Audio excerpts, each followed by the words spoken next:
Musanga bato Papa Chobo, yo ngai mwana no Papa Chobo. Oh, ulini ni Papa Chobo, yo ngai mwana ne papa. Ko taka mbangu te papa. Nini ko? Ko sa tite pona ni papa na ngai. Yo yebite opération 5000 so ko. Opération 5000 nini Papa Chobo? Tena so kabula mbongo makasi. Papa Chobo yo ngai nani? Na zo so mwana tukuta na. Yo ngai ni Papa Chobo. Magali yana kukendi yaka. Opération 5000 kutu ya komi 7000. Yaka bebe Wana. Manesho bana tukeni. Petit nini? Papa Papa ni kasi. Ils ont continué comme 5000 continuer sur 7000. Comment que tu sais tu me petit? Nous a paniqué papa boyo kangai. Boyo kanga, boyo kanga na portail. Kanga na portail na bisa information. Papa, moni shoka na zangi 5000 wana. Kangai papa. Na banda kolanda kuna mwana malamu alandaka papa oyo azoki mambango eba nini azoki mela mbango. Iloko tuzoki mela mbango. Depuis tu pesa biso ba 5000. Mikolo mati c'est comme 7000. Papa 7000 ani ça où tu bien pas combien d'heures pour la mort. Tout que ya tout. Boyo kangai papa. Boyo kangai. Oyo kokuya pamba pour 5000 ko pesa ni fi eza ko tu fiche prix affiche te. Mati 7000. Oh, ata 7000.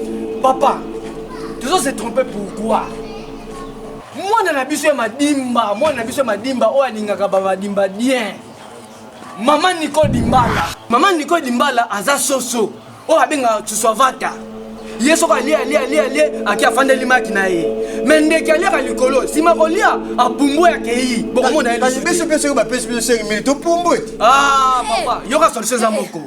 Maman Nicole Dimbala azana na fondation na yo abengaka Onim. Na fondation Onim wana azo ba fille mère oyo azwa azana coupe kuti. Ozo na ngai papa. Azana informatique na kati kuna. Aza susu na esthétique coiffure na kati ya fondation Onim. Ya solo. Papa ngana la ina mama Nicole Dimbala. Ozo ka solution. Na ozala. Estilité papa fona matoyo mona projet d'avenir. Total Apollo te polo ebendanaka. Total te soki 5000 sur 7000 euros le bien mati. Yango te. Moi la tango ayeko déjà coupé kuti. Akomi patron na kwa na ye. Ako aider yo. Yo kanga Osemona koto ngo. Kasi yo tozo mema na bandeke. Quel sous na orphelinat job 614. Asali rentrée scolaire pour na bana nyoso. Yeba orphelin wana.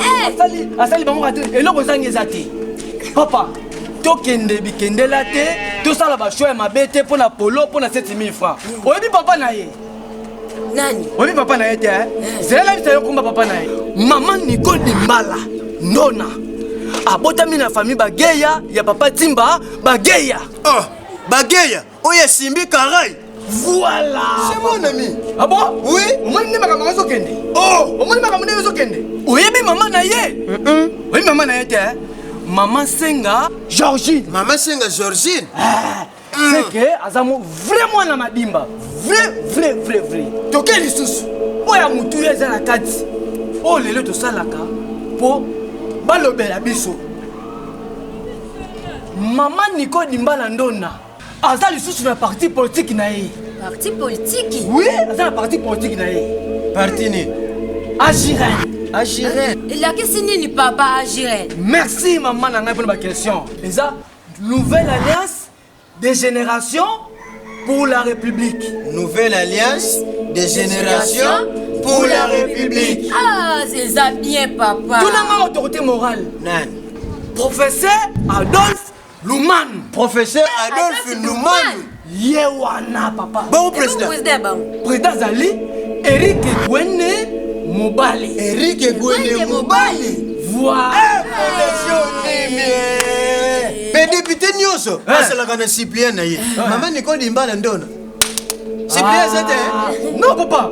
Nan. Chanda Bageya. Ok, petit. Santu Thomas Bukamona. Bukakuikila. Na ba 3000 na bino na ba 5000. Na fondation Onim. Enfin.